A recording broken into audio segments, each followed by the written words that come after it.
What is up, guys? Doing another one down, no downs solo. And today I'm doing Beneath the Mountain. If you watched my recent True Switcheroo build video, you may have heard me mention how I've been working on a big project for the past while. And this has been the big project. This has been something that has been giving me a lot of grief. I have went through tons of builds, trial and error again and again and again, trying to perfect this run. And I finally have managed to get it. So, I'm going to briefly, I'll just mention strats here and there as I'm going through. Of course, I want to get 2 hostages in this first area, clearly, just to keep enemy attention off me while I'm trying to get the items that I need, breaching charges, and so forth. The particular door spawn I got isn't one of my favorites, but it's not too bad depending on the inner gate combinations that you get afterwards. The inner gates and turret spawn, depending on the combination of which you get, can kind of make or break a run. But using my combination of the China Puff and the Contractor, I'm actually able to make pretty short work of the turret.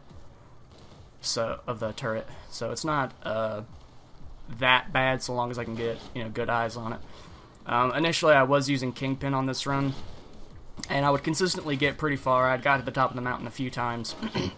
However, due to the extraordinarily open nature of the top of the mountain, just any 2 rogue shots from somebody, or 2 or 3 rogue shots from anyone across the map would usually be enough to down me, and it was just extremely frustrating to try to move on the top of the mountain with Kingpin. Not because of a lack of cover, but just because I'd have to wait for, between assaults and all this other crazy business, and if I got rushed by a bulldozer at the very end, and just got meleeed and then shot by him if I wasn't able to kill him fast enough, spelled doom for the end of the run. So I switched from using Kingpin and started using a Sicario build with this weapon loadout and this exact skill build.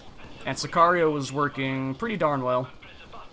The only thing that was giving me a bit of grief, honestly, and the only reason that in this video that I'm using Rogue, the only reason I switched to that is because of snipers. Pardon me. Due to just the, the percentage nature of Sicario and Rogue, the differences in the amount of dodge that they both have.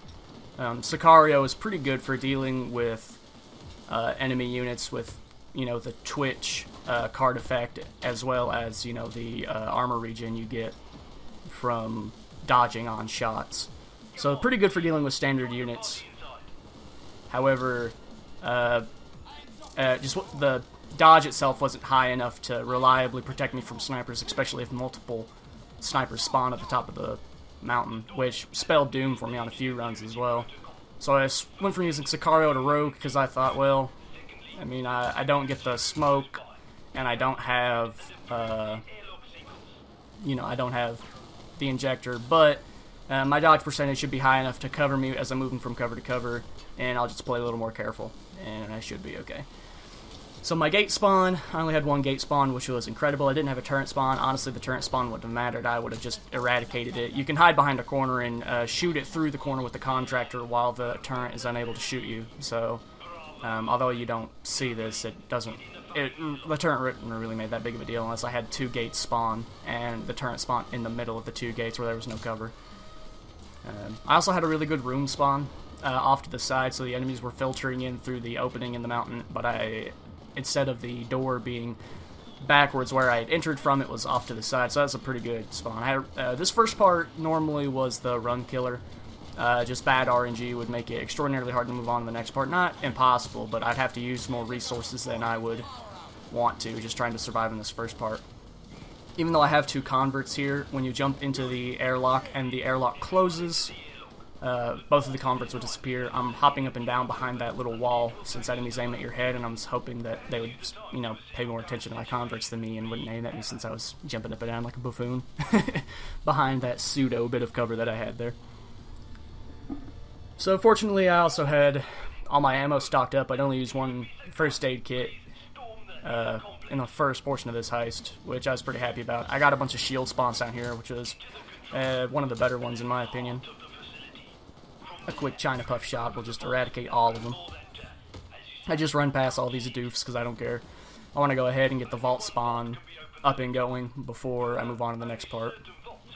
Of course, I'm going to flitter first aid kits to and fro to, you know, keep myself from going down. I decided to pick Ares because of the painting. I always try to get the vault with the painting in it because, or the masterpiece, I'm sorry, because it's the lightest. These computer towers offer, or server towers, whatever you want to call them, offer excellent cover. I got a pretty lucky heavy SWAT running in here, hoping to kill me, but instead I was able to turn him into a convert pretty swiftly.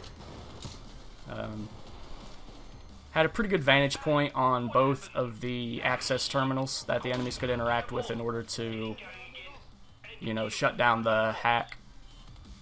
So from my cover behind the server tower there, I was able to shoot China puff grenades at either server, or at either, you know, computer terminal. So that's pretty handy.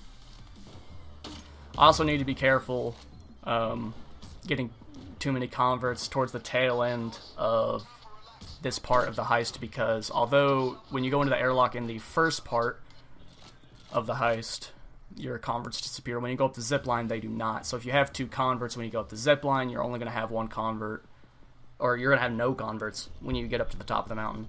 So I think at the end of this heist, I just stuck with 1 convert because 1 was all I absolutely needed to take some heat off me when I was on top of the mountain. I decided to go for Demeter because, of course, because it's just across from the zip line, so it's a really fast one. Even though it had the containers I had to sift through to get the prototype. Wasn't too terribly happy about that.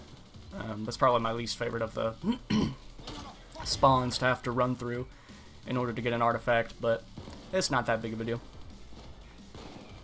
This part, this vault part went by more swiftly than it had in most of my other runs. Usually this part took quite a bit because the computer terminals would be in locations where it would be a little bit more difficult for me to pop around the corner and get China Puff shots. But China Puff and the Contractor weapon combo worked wonders and is now currently one of my favorite loadouts. Contractor allows me to, you know, kill shields and other units without too much trouble. Basically working like Ace DMR, of course. And then the China Puff allows me to take care of groups of enemies rather quickly. Of course, the combination with crits with these 2 weapons make them even more potent. I'd also tried using the Arbiter in order to take care of snipers when I was running Sicario. Just kind of allowed me to point in the general direction of snipers, pull the trigger, and just go about my way. However, as far as kill power was concerned, the Arbiter just didn't feel nearly as beefy to me as the China Puff. Even though the crits would allow it to do, you know, just as much hurt on enemies as the China Puff would, the China Puff just felt better overall. So that's ultimately what led to me sticking with it.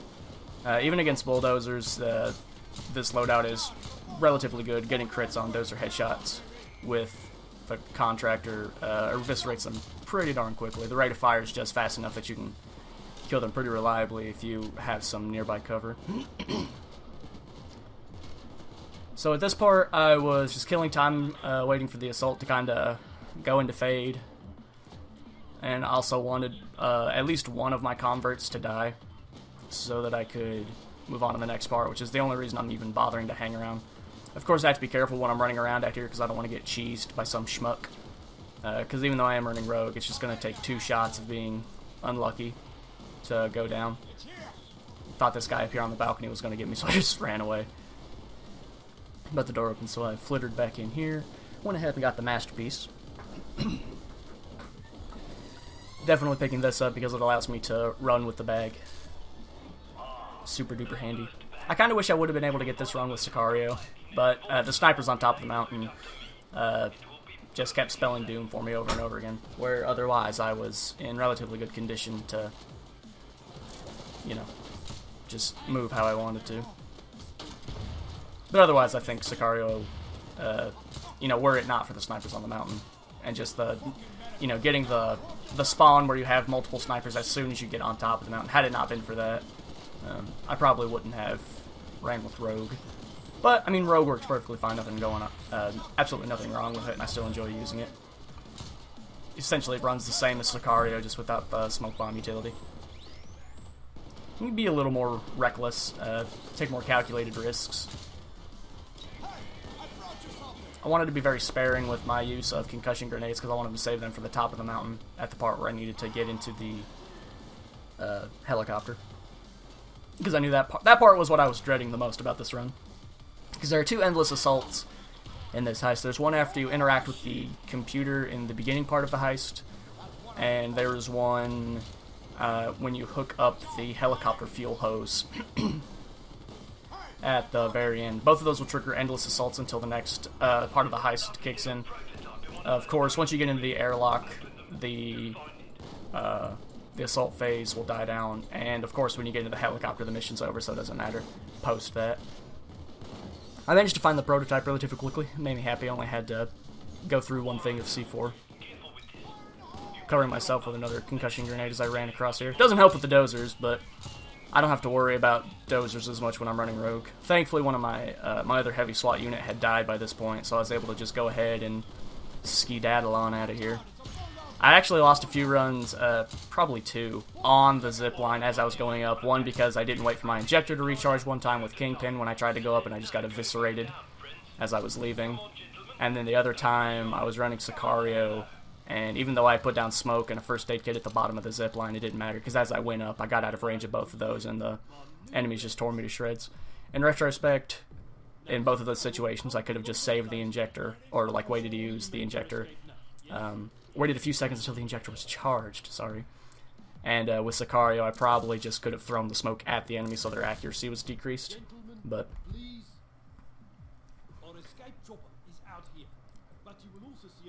so I was hoping for the ammo bag asset to spawn inside the crate whenever Locke opened it. And thankfully I was fortunate enough to get that. I was doing a no assets run, so I didn't place any med bags, ammo bags, grenade cases, or anything like that on the map. I didn't really feel like it would be all that necessary, depending on what crate spawn I got up here. I was fortunate enough to get the ammo, though, like I said. I wasn't in dire need of it. I still had like half my China Puff ammo, and it's pretty easy to get the contractor ammo back, so. I did get a big satellite spawn, and then 2 small satellite spawns instead of 3 small satellites. Went ahead and got an early murky water guy here. I wanted to try to go ahead and put the prototype in the helicopter, however that dozer kind of made me second guess myself. Not a big deal though.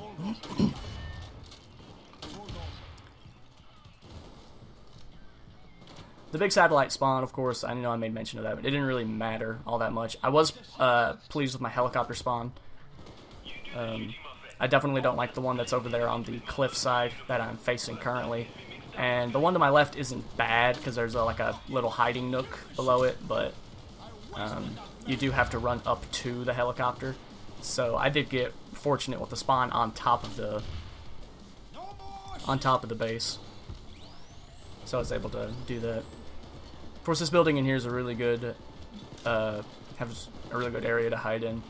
I was actually hoping my elite would get killed off pretty quickly because the murky water elite guards don't do a whole lot of damage, even to players, and especially not to these units. The heavy SWATs are much better for actually killing enemies, which I don't really care that much about enemies actually dying. I just want them to be suppressed, but the heavy SWATs do last longer due to their, you know, their armor as well as just having more health in general. So.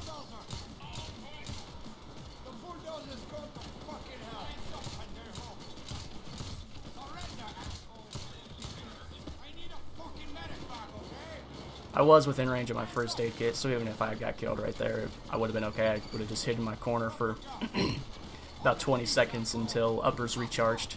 Went ahead and took this guy as a hostage because my murky water guy was about to kick it.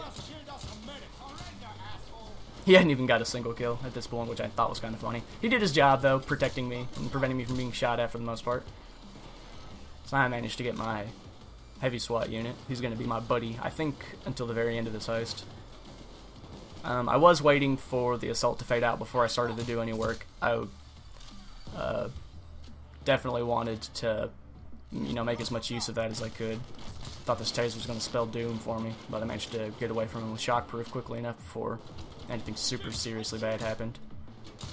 Tasers are my most hated special unit. by far. They're the ones that give me the most grief. Even when I'm, like, using Kingpin. You know, dozers you can kill relatively quickly if they sneak up on you. But with tasers, they usually catch me as I'm running around a corner and I don't know they're there, and I'm trying to just be sneaky. I saw these guys hopping over the fence, and I decided it'd be a good idea just to skedaddle on out of there, instead of risking placing the other C4.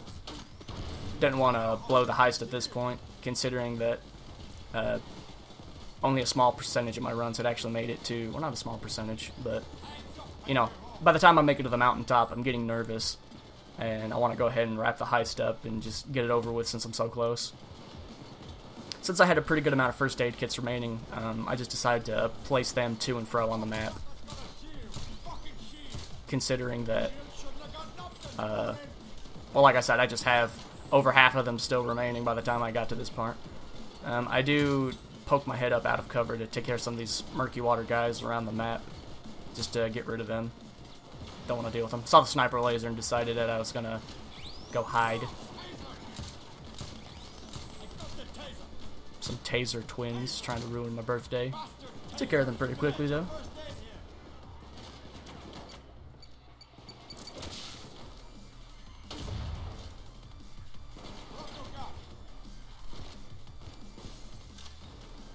So at this point, the assault was definitely in fade.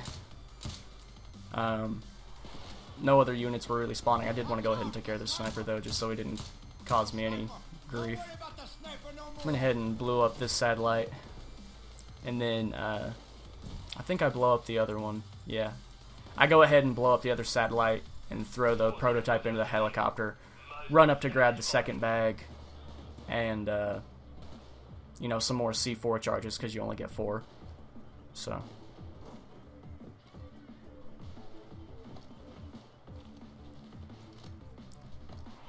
and I still had like 7 first aid kits remaining. So still half of them, and I'm at the very tail end of this heist at this point, so I wasn't worried about kind of quote-unquote wasting them in areas like this. The enemies were sitting on top of the mountain over there, just kind of shooting at me from afar. Thankfully, at the distance they were at, they were really only doing chip damage when they would hit me, so I didn't have to worry about that too much. I definitely didn't want to shoot them to try to push the assault into the regroup phase or whatever. I wanted to keep it in fade as long as I could before the endless assault started when I hooked up the helicopter hose. I got kind of stuck on the stairs there. I'm not sure what was going on. I felt like I was doing some sort of weird moonwalking business. Sniper was trying to be really rude to me. My hands were shaking and I was getting pretty nervous at this point, so that's why it took me like 30 minutes to zoom in on that sniper and kill him. It happens though. So I had to go ahead and just eat that mini-med since I was at around 75% health. So now all I need to do at this point is secure the second piece of loot and hook up the helicopter, but I knew that the assault wave was going to go into an endless phase at this point. I decided to just flitter pretty much all my first aid kits out here at the helicopter just so I could have them able to be hit in case enemies started, you know, running up the stairs at me. You know, of course, partially for the purpose of having uppers and partially for the purpose of me being able to hit them when my health was getting low, so I didn't have to rely on uppers, and maybe uppers would catch me as I was getting into the helicopter. So I didn't necessarily time how long it took the helicopter fuel to fill. I don't know, yeah. I'll try to keep an eye on how long roughly it takes. I think it takes like 2 minutes or something, maybe 3. 2.5 at the most. Or no, like 2.5 maybe. Regardless. Even though the assault was going into an endless phase, the enemies were starting to pour out, but just due to this particular helicopter spawn, pardon me, where the enemies were spawning from weren't relatively close to me. I was using like kind of the direction that my convert was aiming to get an idea of where the enemies were at, and I just would kind of occasionally chuck out concussion grenades to halt any close enemy progress and keep them as far away from me as I possibly could. Okay, yeah, it looks like the fuel takes about 1.5 minutes looking here at the timer on the video. 1.5 minutes, yeah, that sounds about right. This was the longest 1.5 minutes of my life, though. Well, easily the longest 1.5 minutes in the run. I was nervous as crap. I saw a taser start to come up the side, and then I think a medic starts to come up as well. I tried to aim my China Puff, get the arc just where I could hit them, but it wasn't, and the helicopter was taking its dear sweet time. at this last portion to refuel. However, I was successfully able to get into the helicopter before the enemies stormed up top. Of course, when you're in the helicopter, you're invulnerable, so you don't have to worry about going down. And that, dear viewers, was my Beneath the Mountain 1 down, no downs, no AI, no assets run. We'll take a quick look at my stats here, or I think we take a quick look at my stats. I was popping off hard after the end of this. I started yelling and like throwing my hands in the air and clapping, and I was just like, "Oh, I did it! Oh my god!" You know, the whole 9 yards. I was ecstatic to finally get this done. This was definitely a big hurdle for me personally to overcome. I didn't look at my stats. I was too excited. Sorry about that, guys. But as usual, thank you guys so much for watching.